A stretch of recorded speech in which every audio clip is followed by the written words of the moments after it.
Yes, hello. Good morning, everyone. Once again, I'm Annabelle Hipólito Medel, proud independent distributor of Unified Product and Services.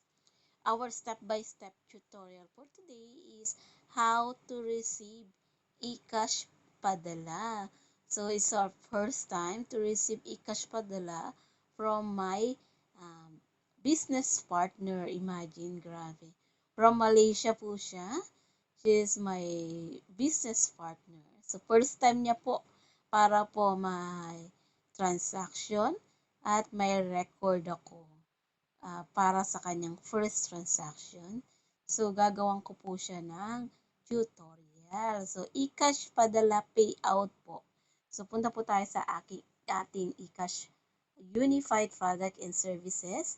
Then, kung mapapansin nyo dyan, 1644 pa po yung laman ng ating eCash. So, lalagyan po natin siya to the left. May tatlong linya po, remittance payout. The remittance payout po natin, click po natin si eCash padala. So, click po natin yung reference number of this. Yun po yung binigay ng ating business partner. So, always reminder lang po na pag eCash padala po, ang reference number po is lagi pong any or ANY po yung last para po hindi po tayo ma-confuse. Then, password po natin for this account is, ayan. So, tama po, di ba? Ayan. So, from there, once po na ilagay nyo yung reference number, makikita nyo na po kung sino yung nagpadala. So, it's my downline, Miss Glory Beth de la Cruz. First time niya po nag-send. So, ang galing. Wala po yan, ha. Wala yang turo-turo. Ibig sabihin, natutunan niya by her own. So, hindi ko na po siya tinuruan. So, naggulat lang ako. Nagpasa na lang siya sa akin ng reference number. So, nakaka-proud po ba? So, birthday ko po, ang hinihingi po dyan is birthday po ng receiver, ha? So, birthday ko po ilalagay ko, June 28. And then, year po, paano change from 2020. Then, click po natin yan. And look for your year. So, I was born on June 28, 1982. Malapit na po birthday ko. So, choose ID type is my passport po. Ayan.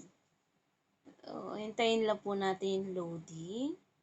Then, transaction password po is, so habang hinihintay po natin yan, loading, yan.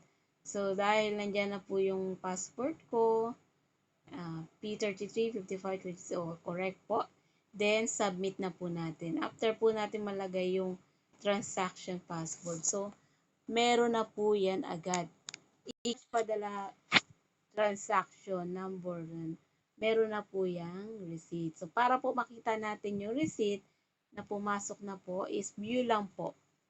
View receipt lang po. Then, ito pong view receipt is automatic po, mada-download po siya sa device natin.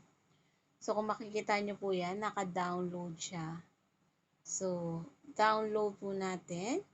So, bilog, ano na yan, downloading na po siya para po makita natin yung receipt. So, click lang po natin yung si check. So, kung makikita nyo po, ayan na po yung ating resibo. So, i-screenshot ko po, syempre.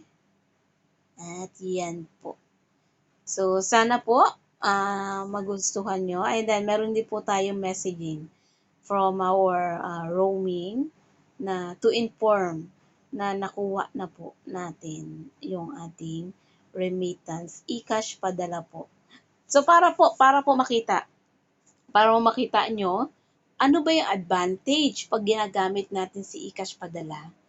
So, sa eCash padala po, andyan na po yan, andyan na po, di ba? 1644. So, pag ni-refresh po natin yan, refresh po yung kulay pink po yan. Yan po yung i-refresh natin. So, 2147 na po. Hindi po ba?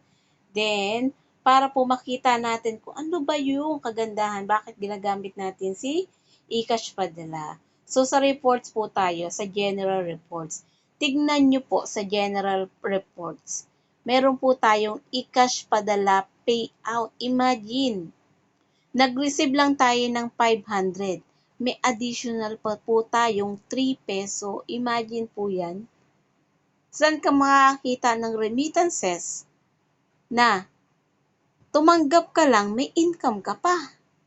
Pati po yung nag-send, even though na may charge po, is yung charge, hindi rin ka po ganun kalaki.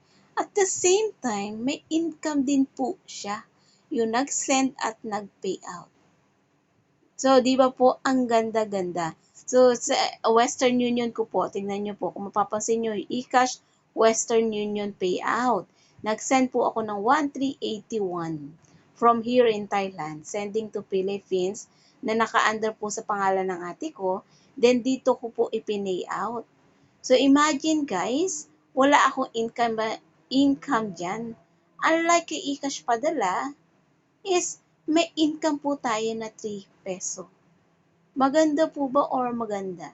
So, ito po yung talagang napakaganda dito kay Unified Product and Services. At sana po mas marami talagang tao ang makilala si Unified at matulungan din po. Dahil ang Unified po talaga is hindi lang po talaga isang negosyo na pera-pera, kundi negosyo po na makakapagpabago sa buhay nating mga Pilipino.